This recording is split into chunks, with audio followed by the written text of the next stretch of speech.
KPSC ನೇಮಕಾತಿಯಲ್ಲಿ ವಿಳಂಬವಾಗಿದ್ದನ್ನು ಖಂಡಿಸಿ KPSC aspirants ಪ್ರತಿಭಟನೆಯನ್ನ ನಡೆಸಿದ್ದಾರೆ.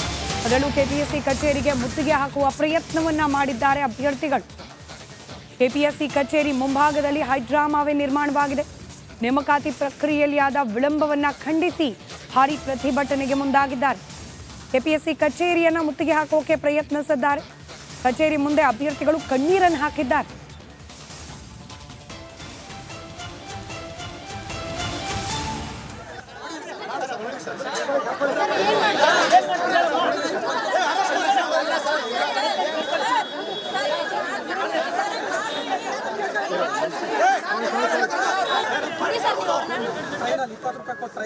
ಅಂತಂದ್ರೆ ಇವ್ರಿಗೂ ಕೆಲಸ ಮಾಡೋಂತ ಯಾವುದೇ ನೈತಿಕತೆ ಇಲ್ಲ, ಯಾವುದೇ ಅರ್ಹತೆ ಇಲ್ಲ.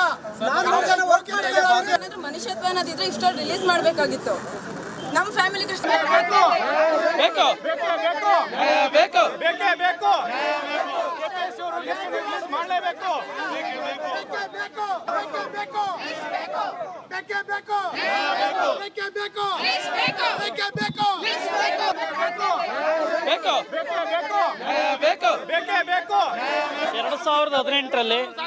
ಫೆಬ್ರವರಿ 18ನೇ ತಾರೀಕು 2018 ನೋಟಿಫಿಕೇಶನ್ ಆಯಿತು.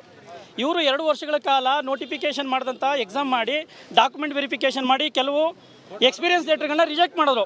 KATನ ನಾವು ಅಪ್ರೋಚ್ ಮಾಡಿದೋ, KAT ಆರ್ಡರ್ ಮಾಡ್ತು ರೀಡು ಮಾಡಿ ಅಂತೇಳಿ. ಅದನ್ನು ಹೈಕೋರ್ಟಲ್ಲಿ ಚಾಲೆಂಜ್ ಮಾಡಿದ್ರು. ಹೈಕೋರ್ಟ್ ಕೂಡ ರೀಡು ಮಾಡಿ ಅಟ್ ದಿ ಟೈಮ್ ಯಾವಾಗ ನೀವು ಡಾಕ್ಯುಮೆಂಟ್ನ ಸಬ್ಮಿಟ್ ಮಾಡಿದ್ರೆ ಅಪ್ಲಿಕೇಶನ್ ಹೋಗಿ ಅದೇ ಡಾಕ್ಯುಮೆಂಟ್ಸ್ನ ಇಟ್ಕೊಂಡು ರೀಡು ಮಾಡಿ ಅಂತ ಆರ್ಡರ್ ಮಾಡ್ತು.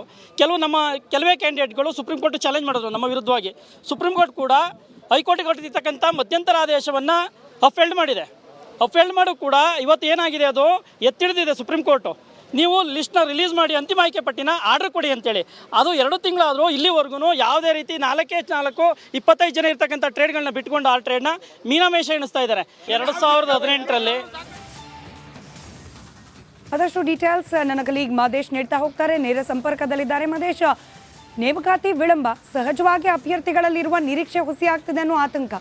ಇದಕ್ಕೆ ಪ್ರತಿಭಟನೆ ಒಂದೇ ಸೊಲ್ಯೂಷನ್ ಅಥವಾ ಪ್ರತಿಭಟನೆ ಮಾಡೋದ್ರಿಂದ ನೇಮಕಾತಿ ಪ್ರಕ್ರಿಯೆ ತ್ವರಿತಗತಿಯಲ್ಲಾಗತ್ತಾ ಅಂತ ಹೇಳಿ?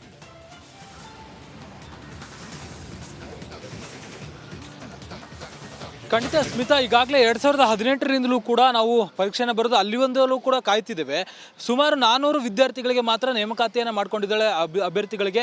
ಆದರೆ ನಮಗೆ ಇನ್ನೂ ಕೂಡ ಸುಮಾರು 1500ಕ್ಕೂ ಹೆಚ್ಚು ಜನ ಒಂದು ಪರೀಕ್ಷೆಯನ್ನು ಬರೆದಿದ್ವಿ. ಒಟ್ಟು 2 ಇಲಾಖೆಗಾಗಿ ಪರೀಕ್ಷೆ ನಡೆದಿತ್ತು. ಅಂದರೆ ಒಂದು ಕೈಗಾರಿಕಾ ತರಬೇತಿ ಮತ್ತು ಉದ್ಯೋಗ ಇಲಾಖೆಗೆ ಸಂಬಂಧಪಟ್ಟಂತೆ ಪರೀಕ್ಷೆ 2018ರಲ್ಲಿ ನಡೆದಿರಲಾಗುತ್ತೆ. 2019ರಲ್ಲಿ ಈಗಾಗಲೇ ಆ ಒಂದು ಪರೀಕ್ಷೆಗೆ ಸಂಬಂಧಪಟ್ಟಂತೆ ನೇಮಕಾತಿಯ ಪ್ರಕ್ರಿಯೆ ಕೂಡ ನಡೆಸ್ಕೊಳ್ಳಲಾಗುತ್ತೆ. 400 ಅಭ್ಯರ್ಥಿಗಳನ್ನು ನೇಮಕಾತಿ ಮಾಡ್ಕೊಂಡಿರ್ತಾರೆ. ಅದಾದಮೇಲೆ ಒಂದಷ್ಟು ಅಭ್ಯರ್ಥಿಗಳ ನೇಮಕಾತಿ ತಿರಸ್ಕಾರ ಆಗಿತ್ತು. ಆ ಒಂದು ವಿಚಾರಕ್ಕೆ ಸಂಬಂಧಪಟ್ಟಂತೆ ನ್ಯಾಯಾಲಯದಲ್ಲೂ ಕೂಡ ಒಂದಷ್ಟು ಹೋರಾಟ ನಡೀತಿರುತ್ತೆ.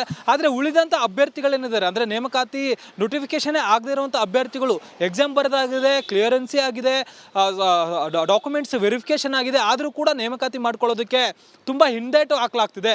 ನಾವು ಕೋರ್ಟ್ನಿಂದ ಆದೇಶವನ್ನು ತೆಗೆದುಕೊಂಡು ಬಂದರೂ ಕೂಡ ಇಲ್ಲಿನ ಅಧ್ಯಕ್ಷರು ಮತ್ತು ಸೆಕ್ರೆಟರಿಗಳು ತಲೆ ಕೆಡಿಸ್ಕೊಳ್ತಿಲ್ಲ. ಎಷ್ಟು ದಿನ ಅಂತ ನಾವು ಹೀಗೆ ನಿರುದ್ಯೋಗದಿಂದ ಕುತ್ಕೋಬೇಕು, ನಾವು ಗಂಡ ಮಕ್ಕಳನ್ನ ಬಿಟ್ಟು ಬಂದಿದ್ದೇವೆ ಅಂತೇಳಿ ಅಲ್ಲಿನ ಮಹಿಳಾ ಅಭ್ಯರ್ಥಿಗಳು ಕೂಡ ಆಕ್ರೋಶನ ವ್ಯಕ್ತಪಡಿಸುವಂಥ ಕೆಲಸ ಮಾಡ್ತಿದ್ರು. ಸಾಕಷ್ಟು ವರ್ಷಗಳಿಂದಲೂ ಕೂಡ 5-6 ವರ್ಷಗಳಾಯಿತು ನೇಮಕಾತಿ ಮಾಡ್ಕೊಳ್ಳೋದಕ್ಕೆ. ಯಾಕೆ ಈ ರೀತಿ ಮಾಡ್ತಿದ್ದಾರೆ?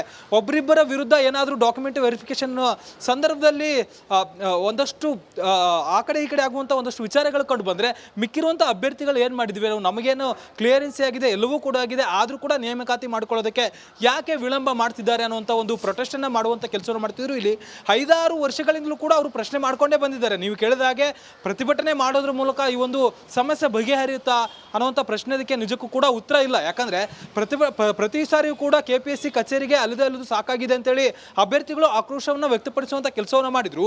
ಯಾವಾಗ ಈ ರೀತಿ ಸಾಕಷ್ಟು ಜನ ಸೇರಿಕೊಂಡು ಅಲ್ಲಿ KPSC ಕಚೇರಿಯ ಮುಂದೆ ಬಂದು ಪ್ರತಿಭಟನೆ ಮಾಡ್ತಾರೆ, ಅದಾದಮೇಲೆ ಮಾಧ್ಯಮಗಳಲ್ಲಿ ಬರುತ್ತೆ, ಅದಾದಮೇಲೆ ಅದಕ್ಕೆ ಸಂಬಂಧಪಟ್ಟಂಥವರು ಒಂದಷ್ಟು ಪ್ರತಿಕ್ರಿಯೆಗಳನ್ನು ನೀಡ್ತಾರೆ. ಅದು ಕೂಡ ಮುಂದಿನ ಹಂತದಲ್ಲಿ ಅದನ್ನು ನೇಮಕಾತಿ ಪ್ರಕ್ರಿಯೆಗೊಳಿಸ್ತೀವಿ ಅಂತೇಳಿ ಹೇಳಿಕೆ ನೀಡ್ಬೋದು. ಆದರೆ ನಿಜಕ್ಕೂ ಕೂಡ ಆ ಒಂದು ಅಭ್ಯರ್ಥಿಗಳ ಆಕ್ರೋಶಕ್ಕೆ ಫಲಿತಾಂಶ ಸಿಗುತ್ತಾ ಇಲ್ಲ ಅನ್ನೋಂಥದ್ದು ಇನ್ನೂ ಕೂಡ ಪ್ರಶ್ನೆಯಾಗೇ ಉಳಿದಿದೆ. ಯಾಕಂದರೆ ಪ್ರತಿಭಟನೆ ಮಾಡ್ತಾರೆ, ಬಂದಂಥ ಸಂದರ್ಭದಲ್ಲಿ ಒಂದಷ್ಟು ಪ್ರತಿಭಟನೆ ನಡೆಯುತ್ತೆ, ಕೂಡಲೇ ಪೊಲೀಸರು ಅವರನ್ನು ವಶಪಡಿಸಿ ಕರ್ಕೊಂಡು ಹೋಗ್ತಾರೆ.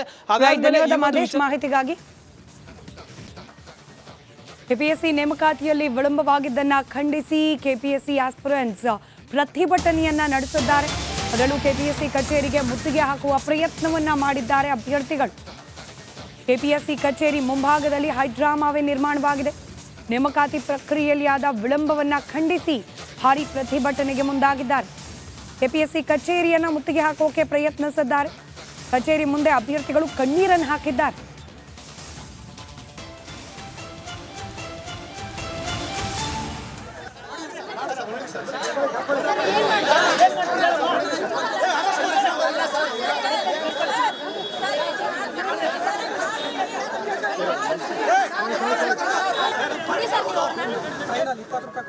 ಇಲ್ಲ ಅಂತಂದ್ರೆ ಇವ್ರಿಗೂ ಕೆಲಸ ಮಾಡೋಂತ ಯಾವುದೇ ನೈತಿಕತೆ ಇಲ್ಲ, ಯಾವುದೇ ಅರ್ಹತೆ ಇಲ್ಲ.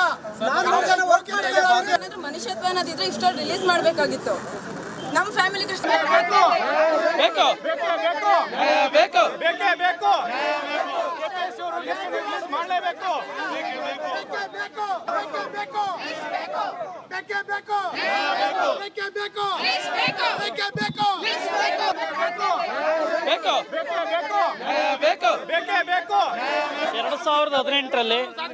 ಫೆಬ್ರವರಿ 18ನೇ ತಾರೀಕು 2018 ನೋಟಿಫಿಕೇಶನ್ ಆಯಿತು. ಇವರು 2 ವರ್ಷಗಳ ಕಾಲ ನೋಟಿಫಿಕೇಶನ್ ಮಾಡಿದಂಥ ಎಕ್ಸಾಮ್ ಮಾಡಿ ಡಾಕ್ಯುಮೆಂಟ್ ವೆರಿಫಿಕೇಶನ್ ಮಾಡಿ ಕೆಲವು ಎಕ್ಸ್ಪೀರಿಯನ್ಸ್ ಲೆಟರ್ಗಳನ್ನ ರಿಜೆಕ್ಟ್ ಮಾಡಿದ್ರು. KATನ ನಾವು ಅಪ್ರೋಚ್ ಮಾಡಿದೋ, KAT ಆರ್ಡರ್ ಮಾಡ್ತು ರೀಡು ಮಾಡಿ ಅಂತೇಳಿ. ಅದನ್ನು ಹೈಕೋರ್ಟಲ್ಲಿ ಚಾಲೆಂಜ್ ಮಾಡಿದ್ರು. ಹೈಕೋರ್ಟ್ ಕೂಡ ರೀಡು ಮಾಡಿ ಅಟ್ ದಿ ಟೈಮ್ ಯಾವಾಗ ನೀವು ಡಾಕ್ಯುಮೆಂಟ್ನ ಸಬ್ಮಿಟ್ ಮಾಡಿದ್ರೆ ಅಪ್ಲಿಕೇಶನ್ ಅದೇ ಡಾಕ್ಯುಮೆಂಟ್ಸ್ನ ಇಟ್ಕೊಂಡು ರೀಡು ಮಾಡಿ ಅಂತ ಆರ್ಡರ್ ಮಾಡ್ತು. ಕೆಲವೇ ಕ್ಯಾಂಡಿಡೇಟ್ಗಳು ಸುಪ್ರೀಂ ಕೋರ್ಟ್ ಚಾಲೆಂಜ್ ಮಾಡಿದ್ರು ನಮ್ಮ ವಿರುದ್ಧವಾಗಿ. ಸುಪ್ರೀಂ ಕೋರ್ಟ್ ಕೂಡ ಹೈಕೋರ್ಟ್ಗೆ ಹೊರಟಿರ್ತಕ್ಕಂಥ ಮಧ್ಯಂತರ ಆದೇಶವನ್ನು ಅಫೆಲ್ಡ್ ಮಾಡಿದೆ. ಅಫೆಲ್ಡ್ ಮಾಡೋ ಕೂಡ ಇವತ್ತು ಏನಾಗಿದೆ, ಅದು ಎತ್ತಿಡಿದಿದೆ ಸುಪ್ರೀಂ ಕೋರ್ಟು. ನೀವು ಲಿಸ್ಟ್ನ ರಿಲೀಸ್ ಮಾಡಿ ಅಂತಿಮ ಆಯ್ಕೆ ಪಟ್ಟಿನ ಆರ್ಡರ್ ಕೊಡಿ ಅಂತೇಳಿ. ಅದು 2 ತಿಂಗಳಾದರೂ ಇಲ್ಲಿವರೆಗೂ ಯಾವುದೇ ರೀತಿ 4 25 ಜನ ಇರ್ತಕ್ಕಂಥ ಟ್ರೇಡ್ಗಳನ್ನ ಬಿಟ್ಕೊಂಡು ಆ ಟ್ರೇಡ್ನ ಮೀನಾಮೇಷ ಎಣಿಸ್ತಾ ಇದ್ದಾರೆ. 2018ರಲ್ಲಿ ಅದಷ್ಟು ಡೀಟೇಲ್ಸ್ ನನ್ನ ಕಲೀಗ್ ಮಾದೇಶ್ ನೀಡ್ತಾ ಹೋಗ್ತಾರೆ. ನೇರ ಸಂಪರ್ಕದಲ್ಲಿದ್ದಾರೆ ಮಾದೇಶ್. ನೇಮಕಾತಿ ವಿಳಂಬ ಸಹಜವಾಗಿ ಅಭ್ಯರ್ಥಿಗಳಲ್ಲಿರುವ ನಿರೀಕ್ಷೆ ಹುಸಿಯಾಗ್ತಿದೆ ಅನ್ನೋ ಆತಂಕ. ಇದಕ್ಕೆ ಪ್ರತಿಭಟನೆ ಒಂದೇ ಸೊಲ್ಯೂಷನ್ ಅಥವಾ ಪ್ರತಿಭಟನೆ ಮಾಡೋದ್ರಿಂದ ನೇಮಕಾತಿ ಪ್ರಕ್ರಿಯೆ ತ್ವರಿತಗತಿಯಲ್ಲಾಗತ್ತಾ ಅಂತ ಹೇಳಿ?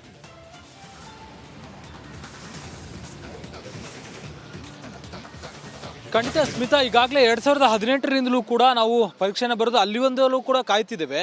ಸುಮಾರು 400 ವಿದ್ಯಾರ್ಥಿಗಳಿಗೆ ಮಾತ್ರ ನೇಮಕಾತಿಯನ್ನು ಮಾಡ್ಕೊಂಡಿದ್ದಾಳೆ ಅಭ್ಯರ್ಥಿಗಳಿಗೆ.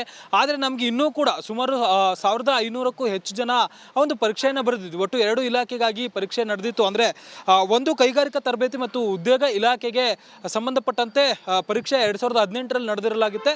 2019ರಲ್ಲಿ ಈಗಾಗಲೇ ಆ ಒಂದು ಪರೀಕ್ಷೆಗೆ ಸಂಬಂಧಪಟ್ಟಂತೆ ನೇಮಕಾತಿಯ ಪ್ರಕ್ರಿಯೆ ಕೂಡ ನಡೆಸಿಕೊಳ್ಳಲಾಗುತ್ತೆ. 400 ಅಭ್ಯರ್ಥಿಗಳನ್ನು ನೇಮಕಾತಿ ಮಾಡ್ಕೊಂಡಿರ್ತಾರೆ. ಅದಾದಮೇಲೆ ಒಂದಷ್ಟು ಅಭ್ಯರ್ಥಿಗಳ ನೇಮಕಾತಿ ತಿರಸ್ಕಾರ ಆಗಿತ್ತು. ಆ ಒಂದು ವಿಚಾರಕ್ಕೆ ಸಂಬಂಧಪಟ್ಟಂತೆ ನ್ಯಾಯಾಲಯದಲ್ಲೂ ಕೂಡ ಒಂದಷ್ಟು ಹೋರಾಟ ನಡೀತಿರುತ್ತೆ.